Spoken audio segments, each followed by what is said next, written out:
How to overlay a video on a video. Hi everyone, I'm here to assist you today. Without any delay, let's jump right in. First, open Clip Chat on your device. If you don't have this app, download the app. Then import the first video by clicking on Import.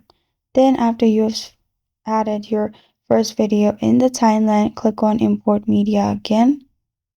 And after you've clicked on Import Media again, at the top left corner of your screen, here select the video you want to upload, press on Open.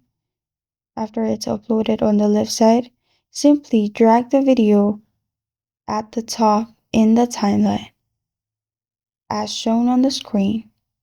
After you drag the video at the top, the video will be added.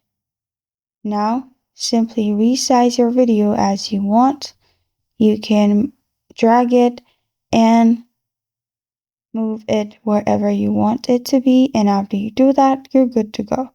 This is how to overlay a video on a video. Thank you for joining me today. If this video helps you out, please leave a like and subscribe for more. Got a question or want to suggest a topic? Comment below. Thank you for watching.